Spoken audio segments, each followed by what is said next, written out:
Hello, ladies and gentlemen, and welcome to another episode of Joe Speaks Out here on JoeExoticTV.com and now live on YouTube every night at 6 o'clock Central Standard Time, except for Tuesdays. Tonight, we're going to take a look into the Spirit Hills Sanctuary up there in South Dakota. Sanctuary mission statement: to provide a lifelong home for abused, neglected, or abandoned birds and animals, to find permanent and loving homes for them when possible and appropriate, and to promote responsible stewardship of the environment and all that we live in through education and advocacy. Well, during that mission statement, I didn't hear anywhere in the word sanctuary or anything else where we're going to spend $7,000 on a Bactrim camel, because you damn sure don't rescue animals like this. I've been in this industry over 30 years and have never seen a Bactrim camel come up for rescue. So why is it, ladies and gentlemen, sanctuaries come up with some of the most unique animals? It's to get visitors to come look at them and post really cool things online and to have unique animals. So are they buying these animals or are they really rescuing them? Well, for a sanctuary that's supposed to be against breeding or private ownership or anything else, lo and behold, we have a baby Bactrim camel that's worth another $7,000. But this is at a sanctuary, ladies and gentlemen, that promotes against private ownership. One thing that really gets me upset about sanctuaries nowadays is nobody can put online anything except about how private owners must turn their animals over and they can no longer take care of them and move them into a sanctuary, which is absolutely nothing but a private owner with a hoarding problem that figured out how to get tax-deductible donations to support their hobby. This is one of my favorite statements right here. Having been rescued or surrendered from private owners, the sanctuary is licensed by the South Dakota Animal Industry Board and the United States Department of Agriculture to provide the quality of best enclosures. Having been rescued or surrendered from private owners, breeding facilities, and entertainment industries, many of these sanctuary animals have compelling backstories. Compelling backstories. Lord knows we can't raise any money without a compelling backstory. But how about that compelling backstory on that Bactrim camel? Or that little baby camel? I bet they don't have some heart-throbbing stories. Here's your heart-throbbing story for you, ladies and gentlemen. The one and only white tiger ever born in the world with a genetic defect. And this tiger has never even been at that facility. As a matter of fact, this tiger died many years ago. And most sanctuaries keep making money off of poor Kenny, who was born with a genetic defect from inbreeding, not crossbreeding. And white tigers do not have to be inbred in order to come out without any cross eyes or any kind of birth defect. People all the time get inbreeding and crossbreeding severely mixed up. There has never been a case of a crossbred animal with a genetic defect. But why are all these people promoting poor Kenny, the dead white tiger that used to live over in Eureka Springs? Because it makes money. And it continues to help tell their lies and misfortunes about white tigers to keep padding their pockets. Now, I don't know where their USD inspector is, but this perimeter fence right here, we called it when I lived in Wyoming, a buckboard fence. And I think any little kid could shoot through there and get to that white tiger. Oh, hold on, hold the phone. Where is Serenity Springs inspector on this one? If you look real close, right below the eyeball of this tiger, you'll see a nail head. Another really fun thing to do about watching YouTube videos from other sanctuaries and facilities is their suck your heart in videos, ladies and gentlemen. They can make them look horrible and they can make them look sad, but they never want to tell you how many animals they actually purchase in order to build that sanctuary. I'm not from South Dakota, but the people of South Dakota are taking good care of me. I did not have a good place to live. Now I am with people who really care. I would like more people to understand me and understand why I am here. Help us out. Please give to South Dakota's Sanctuary. Now this tiger and lion are laying on top of I don't know how many USDA violations that I could pick out at least 4. Just from the photograph, ladies and gentlemen. But stay tuned for the next clip that we found online about these cows.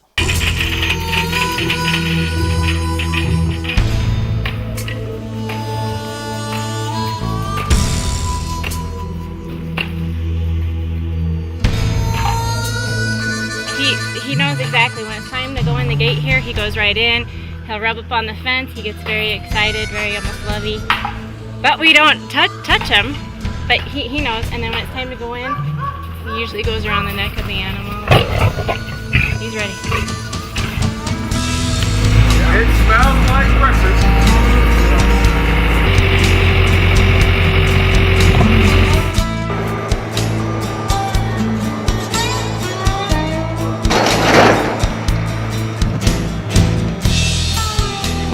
There's a pulley system set up, and you can see where we link it. And that way we never have to interact with any of these animals. So all of them have a holding shelter with a guillotine door. And then so once we open it, we'll just leave it open, and they'll play with that cow for quite a while.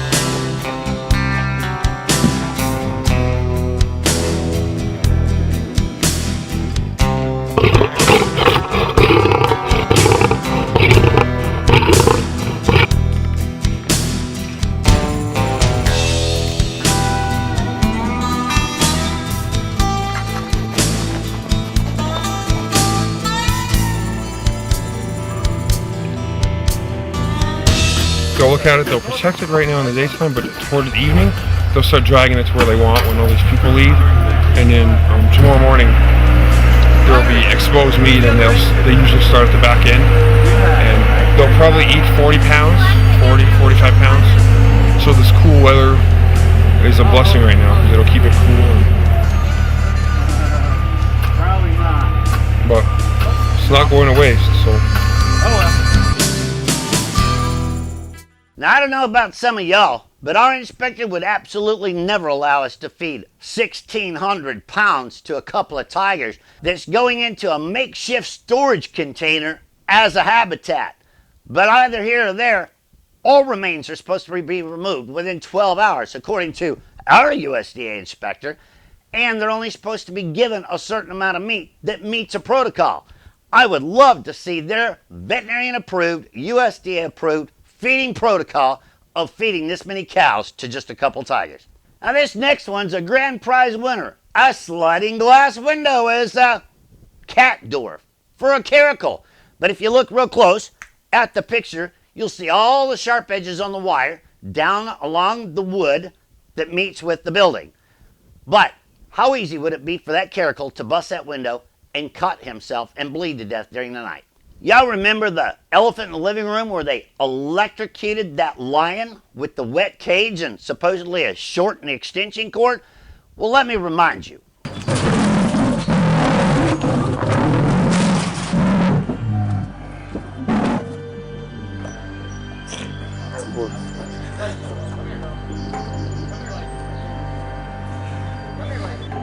Come on, lady.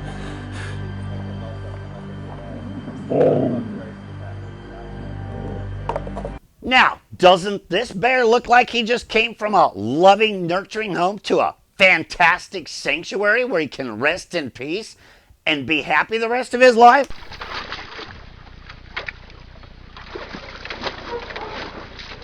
Not only is he behind an electric fence, but this next clip shows you that they can squirt water and make a mud puddle so he can be electrocuted just like the lion.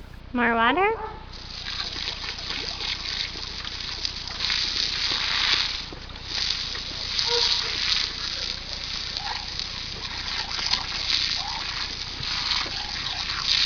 Well, hell, it's a dairy farm for bears, ladies and gentlemen. These bears right here, if you'll look at this photograph, all of the housing is actually housing used for baby dairy calves in dairy farms. And this is all these bears are provided in the north where it snows 7 foot a year. And take a look at this pumpkin video, and you can see the rundown buildings with no roofs and the junk and the crap piled up inside this lovely sanctuary enclosure.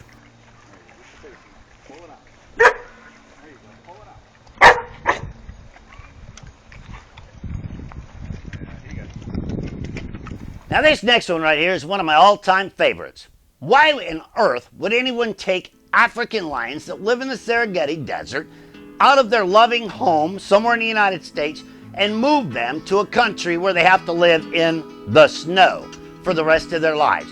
And not only living in snow, but only provided electric spool wheels and a little bit of plywood as housing. But hey, he's got a friend. It's a dog to keep him warm during the wintertime. Well, hey, how about a sanctuary that's supposed to be loving, kinding to animals and taking animals away from private owners, but they'll do anything like wrestling pigs for money in order to build their lovely sanctuary? Well, ladies and gentlemen, the answer to all of those questions are, it's about money. Charging to get into the fabulous sanctuary and in order to build a hobby for somebody that has the love for animals and get other people to fund their hobby. Well, there you have it, ladies and gentlemen. Is it a sanctuary or is it a scam for a private owner with a hoarding problem? Here is the only two USDA write-ups that we've been able to find online. So we're going to ask the USDA, where the hell is the inspector? And stay tuned tomorrow night for another episode of Joe Speaks Out.